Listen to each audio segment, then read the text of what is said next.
اللہ کے نبی علیہ السلام جب وہاں پر ہوا کرتے تو مشرکین آپ کو قتل کرنا چاہ رہے تھے، تو قتل کرنے کے لیے انہوں نے یہ منصوبہ بنایا.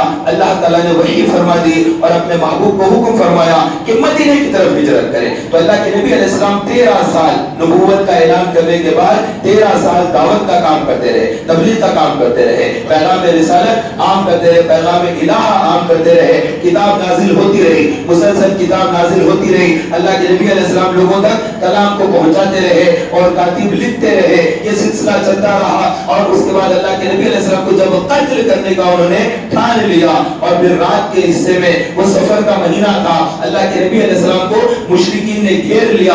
اللہ کے رسول صلی اللہ علیہ وسلم نے شہر مکہ کو چھوڑ دیا اور مدینہ ہجرت کر رہے ہیں. اللہ کے نبی پر وحی نازل ہوئی اور رسول پاک صلی اللہ علیہ وسلم نے اپنے بستر مبارک پر مولا کائنات حضرت سیدنا علی رضی اللہ عنہ کو سلا دیا کہ امین ہے، امانت دار ہے. تو لوگ لا کر سونا، چاندی، کپڑا، لتا، تیل یا قیمتی جو بھی چیزیں ہوتی ہیں وہ لا کر اللہ کے نبی علیہ السلام کی بارگاہ میں رکھا کرتے تھے کہ میں سفر پر جا رہا ہوں، میں تجارت کے لیے جا رہا ہوں، مجھے آنے میں 2 مہینے لگیں گے، 4 مہینے لگیں گے. اس زمانے میں سفر بہت مشکل سے ہوا کرتا تھا، دور دراز کا سفر کرنا ہے تو آقا کریم صلی اللہ علیہ وسلم کی بارگاہ میں لا کر اپنا مال متا رکھ کر جاتے تھے کہ یہ نبی امانت دار ہے، امانت میں خیانت نہیں کرتے. تو اللہ کے نبی علیہ السلام ان کا سامان رکھتے تھے. اب حالات ایسے آ گئے کہ اللہ کے رسول صلی اللہ علیہ وسلم کو اپنا آبائی وطن چھوڑنا پڑ رہا ہے. جس شہر میں پیدا ہوئے، جس شہر میں آپ کے والد رہتے، جس شہر میں دادا رہتے، وہ مبارک شہر چھوڑنا ہے جس میں کعبہ معظمہ ہے. تو حالات ایسے آتے ہیں، کبھی کبھی انسان کے اوپر ایسے حالات آ جاتے ہیں کہ ان کا خود کا شہر ہوتا ہے، ان کی خود کی پیدائشی علاقہ ہوتا ہے، ان کے خود کے والد، دادا، پردادا سب کے سب وہیں کے رہنے والے. وہاں پر زمین ہوتی ہے، وہاں پر مسجد ہوتی ہے، بلکہ کعبہ معظمہ ہے، حجر اسود ہے، مقام ابراہیم ہے، صفا مروہ جیسے عظیم پہاڑ ہے، وہ سب کچھ ہے وہاں پر. اس کے باوجود بھی اللہ کے نبی علیہ السلام اللہ کا حکم ہے کیونکہ جان بچانا فرض ہے. جان بچانا کیا ہے بولیے؟ ایسا گاؤں، ایسا دیہات، وہ تو شہر ہے، وہ تو شہر مکہ ہے، وہ تو تجارت کے لیے وہاں پر لوگ رہتے ہیں. ایسے شہر کو بھی چھوڑ دینا یہ نبی کی تعلیم، یہ ہے تعلیم رسول کہ حالات ایسے ہو جائیں تو پھر ہجرت کر لینا ہے اور محفوظ مقام پر جانا جہاں پر پہلے سے مسلمان ہیں. وہ مدینے کی بستی تھی جہاں پر دعوت اور تبلیغ کا کام کرنے صحابہ پہنچ گئے اور انہوں نے دعوت کا کام کیا. اور اللہ کے نبی علیہ السلام حج کے موقع پر مینا کی وادی میں ہوتے 8 آدمی آ کر بیعت ہوئے، اللہ کے نبی علیہ السلام کے دربار میں حاضر ہوئے اور وہ بیعت عقبہ اولا ہے. وہ بیعت کیا نام ہے اس کا؟ عقبہ اولا، جس کے اندر 8 آدمی آ کر اللہ کے نبی علیہ السلام کے ہاتھ پر بیعت کی اور اس چیز کا انہوں نے اقرار کیا کہ ہم شرک نہیں کریں گے، ہم کفر نہیں کریں گے. کیونکہ مکے میں جو بیعت دی جاتی تھی اسی بات پر لی جاتی تھی کیونکہ وہاں پر شرک اور کفر، ضلالت، گمراہی بہت زیادہ تھی. تو اللہ کے نبی علیہ السلام دوسرا سال جب آیا تھا پھر مینا کی وادی میں اللہ کے نبی علیہ السلام تشریف لائے تو اس وقت میں 84 آدمی تشریف لائے. مدینہ منورہ سے 84 آدمی آئے اور انہوں نے بیعت کی. اس بیعت کو کہتے ہیں بیعت عقبہ ثانی، دوسری بیعت سی جو عقبہ ثانی کہلاتی ہے. تو اس طرح پھر وہ لوگ واپس مدینہ چلے گئے. تو اللہ کے نبی علیہ السلام جب مدینہ گئے تو مدینے کے جو لوگ تھے مدینہ منورہ میں جو اللہ کے نبی علیہ السلام کا جنہوں نے ساتھ دیا انہیں صحابہ کہتے ہیں. مکے کے اندر بھی جنہوں نے ایمان کی حالت میں رسول کو دیکھا، توجہ چاہتا ہوں میں، ایمان کی حالت میں جس نے نبی کو دیکھا اس کو صحابی کہتے ہیں، جس کا ایمان پر ہی انتقال ہوا ہو تو اس کو کیا کہتے ہیں؟ صحابی. صحابی ایک ہو تو کیا کہیں گے؟ صحابی. ایک سے زیادہ ہو تو صحابہ. اگر جینٹس ہے تو ہم کیا کہیں گے؟ صحابی. لیڈیز میں ہے تو خواتین کو کیا کہیں گے؟ صحابیہ. بولیے کیا کہیں گے؟ صحابیہ. یہ معلوم ہونا، اگر یہ معلوم نہیں رہا تو آگے کے بیانات میں جلدی سے سمجھ میں نہیں آتا کہ کیا کہا جا رہا ہے، تو یہ بھی ضروری ہے. تو میں عرض کر رہا تھا یہ جو مکے کے جو مسلمان ہیں جو صحابی ہے انہیں مہاجر صحابی کہا جاتا ہے. کون سے صحابی کہا جاتا ہے؟ مہاجر. اس لیے کہ انہوں نے ہجرت کی ہے، اس لیے ان سب کو کہا جاتا ہے مہاجرین. ہجرت کیے ہوئے. کہاں ہجرت کیے؟ حبشہ کی طرف ہجرت کیے. پہلی ہجرت حبشہ کی طرف ہوئی، دوسری ہجرت مدینے کی طرف ہوئی. جیسے عثمان غنی رضی اللہ عنہ انہوں نے 2 مرتبہ ہجرت کی اور بھی صحابہ ہے جو 2 مرتبہ ہجرت کیے. تو اللہ کے نبی علیہ السلام شہر مکہ سے اب مدینہ منورہ ہجرت کر رہے ہیں. اللہ کے نبی علیہ السلام نے بھی ہجرت کی, اس سے پہلے کے صحابہ نے بھی ہجرت کی, اور دونوں مرتبہ ہجرت کی. اور جنہوں نے ہجرت کر کے مدینہ پہنچنے کے بعد وہ لوگ جو مدینے کے پہلے سے, وہ لوگ جنہوں نے مدد کی مہاجرین کی, انہیں کہتے ہیں انصار. کیا کہتے ہیں؟ انصار. یہ صحابہ ہے, یعنی انصاری صحابی کہا جائے, انصار کہا جائے تو یہ جلدی سے سمجھ لینا چاہیے مدینہ منورہ کے صحابی کا مطلب ہے یہ جنہوں نے مدد کی. انصار کا مطلب وہ صحابہ جنہوں نے مکے سے آئے ہوئے مہاجرین کی مدد کی. تو اس طرح اللہ کے نبی علیہ السلام کی مدد کرنے والے یہ مدینے کے صحابہ ہے, یہ انصار صحابہ ہے. تو اللہ کے نبی علیہ السلام شہر مکہ کو چھوڑ کر مدینہ منورہ راتوں رات ہجرت کی. وہ سفر کا مہینہ ہے اور اللہ کے رسول صلی اللہ علیہ وسلم تشریف لے گئے. وہیں سے ہماری اسلامی تاریخ کا آغاز ہوتا ہے. تو کیلنڈر جو ہوتا ہے ہمارا, اس کیلنڈر کے اندر مہینے, تاریخ, دن, یہ جو شروع ہوتا, یہ جو 1499 بھی ہم اگر کہہ رہے ہیں تو یہ کس اعتبار سے کہہ رہے ہیں؟ ہجری کے اعتبار سے. ہمارا کیلنڈر کون سا کیلنڈر ہے؟ ہجری کیلنڈر. اللہ کے نبی کو جب گھیر لیا مشرکین نے, اللہ کے نبی علیہ السلام نے گھر کا دروازہ کھولا اور باہر نکلے, اور پھر اللہ کے رسول صلی اللہ علیہ وسلم آیت الکرسی پڑھ کر چلتے رہے. جب جا رہے تھے تو کسی کو نظر ہی نہیں آیا کہ اللہ کے نبی ان کے بیچ میں سے جا رہے ہیں. کون کو کیا آئے نظر, کیا دیکھی, انہوں نے دیکھا ہی نہیں. اور اللہ کے نبی علیہ السلام ان کے درمیان سے ہوتے ہوئے حضرت سیدنا صدیق اکبر رضی اللہ عنہ کے پاس پہنچے, اور جانے کے بعد وہاں پر رسول پاک صلی اللہ علیہ وسلم کا انہوں نے استقبال کیسے کیا. اللہ کے نبی علیہ السلام نے جیسے ہی دروازے پر دستک دی, انہوں نے دروازہ کھول دیا. پوچھا کہ اے ابو بکر اتنا جلدی دروازہ کھولا؟ عرض کیا کہ رسول اللہ ایک مرتبہ آپ نے فرمایا تھا کہ ہجرت کی رات ہوگی اور آپ میرے گھر رات کے حصے میں تشریف لائیں گے, تو وہ وقت ہے جو آپ نے بیان کیا. آج تک کبھی ابو بکر نے بستر سے ٹیک لگا کر نہیں سویا, ہمیشہ دروازے سے ٹیک لگا کر رہا کرتا تھا. یہ محبت ابو بکر ہے, یہ ہے رسول پاک صلی اللہ علیہ وسلم سے محبت, کہ کیسی بے قرار محبت ہے کہ ان کی ادب اور ان کی محبت کہ انہیں آنے میں, جب دروازہ اپنے دستک دے دے تو اٹھانے میں دیر نہ ہو جائے. یہ ہے صحابہ کرام علیہ الرضوان. تو اللہ کے نبی علیہ السلام ان کے ساتھ ہجرت کیے. اب جب جا رہے ہیں ہجرت کی تو اس وقت میں مدینہ منورہ پہنچے. سفر کرتے کرتے جب مدینہ منورہ پہنچے تو وہاں ابو عبیدہ, وہاں پر ابو بریدہ رضی اللہ تعالیٰ عنہ, حضرت سیدنا ابو بریدہ رضی اللہ تعالیٰ عنہ وہاں پر آئے. انہوں نے دیکھا کہ رسول پاک صلی اللہ علیہ وسلم تشریف لا رہے ہیں اور ساتھ میں ابو بکر صدیق رضی اللہ عنہ ہے. تو انہوں نے فوری سے اپنا امامہ کھولا اور اپنے جو ان کے پاس بھالا تھا اس بھالے کو لگا کر جھنڈے کی طرح ہلاتے ہوئے وہ مدینے شہر کے اندر داخل ہوئے. یہ جو شہر ہوتے تھے فصیل بند شہر ہوتے, فصیل بند شہر ہوا کرتے. تو مدینہ منورہ کے 7 دروازے تھے. تو اللہ کے نبی علیہ السلام چونکہ مکہ مکرمہ سے مدینہ تشریف لا رہے تھے تو باب المکہ سے اللہ کے نبی علیہ السلام مدینہ منورہ میں داخل ہوئے. تو صحابہ آ کر روز دیکھتے تھے کہ کب آئیں گے, کب آئیں گے یہ نبی. اور اللہ کے نبی علیہ السلام جب آئے تو وہ خوشی کے ساتھ نعرے لگا رہے تھے, اللہ کے نبی کی آمد پر خوش ہو رہے تھے.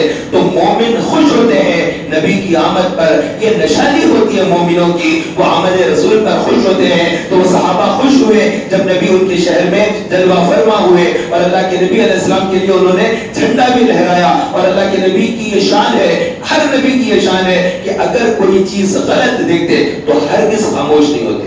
نبی کوئی چیز کو دیکھ کر خاموش ہو جائے وہ چیز شرعاً جائز ہوتی, یہ نبی کا خاصہ ہوتا ہے. تو اللہ کے نبی علیہ السلام کے سامنے جھنڈا لہرایا گیا اور اللہ کے نبی علیہ السلام نے خاموشی اختیار فرمائی. اس طرح شان سے رسول پاک صلی اللہ علیہ وسلم مدینہ منورہ میں داخل ہوئے. اور وہاں کی جو بچیاں ہیں مدینے کی انصار بچیاں, وہ بچیاں جو دف بجانے لگی. دف جو ہوتا ہے جو شادیوں میں جو دف بجاتے ہیں وہ دف نہیں, اس کے اندر تو پتہ نہیں کتنے کی قسم کے گھڑے وغیرہ سب لے کر آ جاتے ہیں, دھڑ دھڑ مارتے ہیں. وہ دف نہیں, میں وہ دف کہہ رہا ہوں جس کی شرعاً اجازت ہوتی ہے. ایک ہاتھ میں دف ہوتا ہے اور دوسرے ہاتھ سے بجایا جاتا ہے, وہ شرعاً اس کی اجازت ہوتی ہے. تو یہ جو دف ہے, تو اللہ کے نبی علیہ السلام جب داخل ہوئے تو بچیاں دف بجاتے ہوئے پڑھ رہی تھی طلع البدر علینا من ثنیات الوداع وجب الشکر علینا ما دعا للہ داعی. اس طرح سے بچیاں پڑھ رہی تھی. اللہ کے نبی علیہ السلام اونٹنی, اور آپ صلی اللہ علیہ وسلم کی اونٹنی کا نام تھا قصوا. کیا نام تھا؟ قصوا, QASVA, یا WA. تو بہرحال اللہ کے نبی علیہ السلام قصبہ پر سوار مدینہ منورہ میں جلوہ فرما ہوئے اور پھر وہ اونٹنی چلتے چلتے آ کر جہاں پر رکی وہ حضرت سیدنا ابو ایوب انصاری رضی اللہ عنہ کے مکان کے سامنے. یہ ڈبل سٹوری مکان تھا G+1 اور ایک بادشاہ نے پہلے سے بنایا تھا 1000 سال پہلے اور اللہ کے نبی علیہ السلام کے لیے بنایا تھا. وہیں پر آ کر وہ اونٹنی رک گئی اور اللہ کے نبی علیہ السلام اس مکان پر آ کر جلوہ فرما ہوئے اور اللہ کے رسول صلی اللہ علیہ وسلم نے شہر مدینہ میں 10 سال بہت ہی بھاری محنت اور مشقت کی. کتنے سال؟ 10 سال. کوئی معمولی عرصہ نہیں ہے. 10 years. اتنے سال اللہ کے نبی علیہ السلام نے کام کیا شب و روز محنت کے ساتھ کام کیا اور اس کے بعد پھر رزلٹ آیا. اللہ تبارک و تعالیٰ نے پھر اللہ کے نبی کو وہ طاقت عطا کر دی, وہ مجمع عطا کیا کہ رسول پاک صلی اللہ علیہ وسلم کے ساتھ ایک لشکر تیار ہوا, ایک جریر لشکر تیار ہوا. وہ 10,000 صحابہ مدینہ منورہ سے نکلے اور شہر مکہ آئے. پھر شہر مکہ کے مشرکین کو مار بھگایا اور پھر مکے کو فتح کیا. تو فتح مکہ ہوا. مدینہ اللہ کے نبی علیہ السلام پھر مکہ تشریف لائے. تو یہ اللہ کے نبی علیہ السلام کے جو 23 ایئرز نظر آتے ہیں اعلان نبوت کے بعد. تو اس میں موٹی موٹی باتیں میں نے عرض کی ہے. ہر وقت کی بات اگر کریں گے ایک سبجیکٹ کے اوپر بہت کچھ بولا جا سکتا ہے, لیکن یہاں پر ایک عظیم شخصیت ہمارے درمیان میں جلوہ فرما ہے جن کا ولولہ انگیز خطاب آپ کو سماعت فرمانا ہے. میری مراد حضرت علامہ مولانا محمد مستان قادری صاحب سے ہے جو یہاں پر تشریف لا چکے ہیں. انشاءاللہ تبارک و تعالی حضرت کا نایاب خطاب ہوگا. اللہ تبارک و تعالی ہم سب کو رسول پاک صلی اللہ علیہ وسلم کی محبت میں اچھے اعمال اختیار کرنے کی توفیق عطا فرمائے, ان کی سیرت اختیار کرنے کی سعادت نصیب فرمائے, کیونکہ اللہ نے اپنے حبیب کو اسی لیے بھیجا کہ ان کی سیرت کو اختیار کیا جائے, ان کے طریقے کو اختیار کیا جائے. نبی بیٹھ کر پانی پیتے ہیں تو ہمیں بھی بیٹھ کر پانی پینا ہے. نبی کریم صلی اللہ علیہ وسلم لوگوں میں جب درمیان میں جلوہ گر ہوتے تو سلام کیا کرتے, تو ہمیں بھی سلام کو عام کرنا ہے. اللہ کے نبی علیہ السلام کھانا کھلایا کرتے تھے لوگوں کو, ہمیں بھی یہ کام کرنا ہے. کریں گے نا انشاءاللہ تعالی. اللہ کے نبی علیہ السلام پر تو 6 نمازیں فرض تھی, ہم پر تو 5 نمازیں. اللہ کے نبی علیہ السلام تہجد کی نماز بھی فرض اور رسول پاک صلی اللہ علیہ وسلم لمبی نمازیں پڑھتے. تو کم از کم ہم نماز جماعت کے ساتھ تو پڑھ لیں, یا کم از کم وقت پر تو نماز پڑھ لیں. تو اللہ تبارک و تعالیٰ نے ہمیں نماز کا پابند بنایا ہے, تو ہم پابند بنے نماز کے. تو 5 وقتہ نماز مسجد میں آ جانا یہ اللہ کے نبی علیہ السلام کی سب سے بڑی تعلیم ہے. اللہ کے نبی علیہ السلام نے جب دنیا سے پردہ فرما رہے ہیں تو اس وقت میں ام المؤمنین عائشہ صدیقہ رضی اللہ تعالیٰ عنہا کے گول میں آقا کریم صلی اللہ علیہ وسلم کا سر اقدس ہے. تو اس وقت ارشاد فرمایا نماز نماز نماز. تو یعنی تمام اعمال کے اندر جو اللہ کی عبادتیں ہوتی ہے, نماز بھی ہے, اس میں روزہ بھی ہے, زکات بھی ہے, حج بھی ہے, اللہ کی بہت ساری عبادتیں. تلاوت کلام پاک کرتے بیٹھے, اللہ کا ذکر کریں, یہ بھی اللہ تعالیٰ کی عبادت ہے. لیکن اللہ کے نبی علیہ السلام نے جب دنیا سے وصال فرمایا اس وقت جس کا تذکرہ کیا وہ تذکرہ 2 چیزوں کا کیا. اس میں ایک نماز ہے اور دوسرا اللہ کے نبی علیہ السلام نے ارشاد فرمایا اپنے ہاں کام کرنے والوں کے ساتھ اچھا سلوک کرو, غلاموں کے ساتھ اچھا سلوک کرو, ملازمین کے ساتھ اچھا سلوک کرو. تمہارے یہاں جو کام کرتے ہیں, جاب وغیرہ کرتے ہیں, ان پر سختی کرنا, زیادتی کرنا, یہ کام مت کرو. تو 2 چیزیں اللہ کے نبی علیہ السلام نے وصیت فرمائی. وصیت کرنا سنت ہے, انسان کو مرنے سے پہلے وصیت کرنا چاہیے. ارے بڑے لوگ کہتے, بہت سے لوگ کہتے ہیں ارے میرے پاس نہ بلڈنگ ہے, نہ دکان ہے, نہ کارخانہ ہے, نہ کنڈا, نہ تالاب, نہ میرے پاس کھیتی باڑی, کچھ بھی نہیں ہے, میں کیا وصیت کروں. ارے تم مر جا رہے تو تمہارا جو جسم ہے نا یہ بھی بڑا قیمتی, اسی کی وصیت کر دو کہ میں مسلمان ہوں, میں اہل سنت والجماعت پر ہوں. میرا جو طریقہ ہے امام اعظم ابو حنیفہ رضی اللہ تعالیٰ عنہ کا طریقہ ہے, میں حنفی ہوں, میرا حنفی مشرب ہے, یہی طریقہ ہے. اب میرے مرنے کے بعد میری نماز جنازہ ہو, میرا کفن کا ہو, میرے دفن کا ہو, میرے ترکے کی تقسیم ہو, یہ تمام معاملات جو میرے ہوں گے اسی انداز پر ہونا چاہیے, اور طریقہ نہیں. یہی لکھتے ہیں. باقی اگر آپ نے کچھ پیسہ چھوڑا ہے, آپ نے کپڑے چھوڑا ہے, گاڑی چھوڑی ہے, اچھی گاڑی رہتی گیرج میں رہ جاتی, کار بھی ہے تو گیرج میں رہ جاتی, آپ کے قیمتی لباس بھی الماری میں رہ جائیں گے, جنازہ اٹھ کر نکل جاتا ہے, وہ دوشک, وہ گدا, وہ آرام دہ بستر, وہ سب کا سب گھر کے اندر پڑا رہ جائے گا. بندہ دونوں ہاتھ خالی, جیسے آیا تھا خالی ویسے نکل جائے گا. یہ ساری زندگی اتنی محنت, مشقت, کام کاج, جاب, اتنا کام کرتے, جا کفن دے کر کیا جاتا ہے, وہ کفن کے 3 ٹکڑے, اس سے بڑھ کر کوئی چیز لے کر نہیں جاتا. وہ 3 ٹکڑے لے کر جاتا ہے کیونکہ برہنہ پیدا ہوا. جاتے وقت اللہ تعالیٰ 3 کپڑے کے ساتھ قبر میں داخل ہونے کا حکم فرمایا. عورتوں کے لیے 5. کتنے کپڑے عورتوں کے لیے؟ 5. اور مردوں کے لیے صرف 3 چادریں ہیں. جنازے کے ساتھ میت کو لپیٹا جاتا ہے. اتنے ہی کے لیے سارا بھاگ دوڑ پوری کر لیے لیکن اینڈنگ ہماری اتنے پہ کلوز ہوتی. آپ اگر غور کریں ایک بہت بڑا مالدار آدمی ہے, وہ دیکھو اتنی اونچی عمارت اور اتنی شاندار اس کی حویلی اور ایسی اس کی سواری, ایسی کاریں اور سب کچھ تھا, لیکن اس کے باوجود بھی جب انتقال ہو گیا تو اس کے لیے بھی کفن وہی ہوگا, کورے لٹے کا کفن جو کسی لاول اس کے لیے دیتے ہیں وائٹ کپڑا, بس ویسے ہی اس کے لیے ہوتا ہے. تو یہ دنیا ایسے ہی آنا اور یہاں پر سے جلدی جلدی رخصت ہو جانا ہے. ان قریب ہم اس دنیا کو چھوڑنے والے ہیں. لہٰذا ہم اپنے نبی کے تعلق اپنا مضبوط کریں, اپنے رب سے اپنا تعلق مضبوط کریں, سجدوں کے ذریعے, نمازوں کے ذریعے, ذکر کے ذریعے اللہ کی یاد بلند کریں. اذان جب ہو جائے اللہ اکبر, کام بند, سیدھا مسجد کی طرف آ جانا.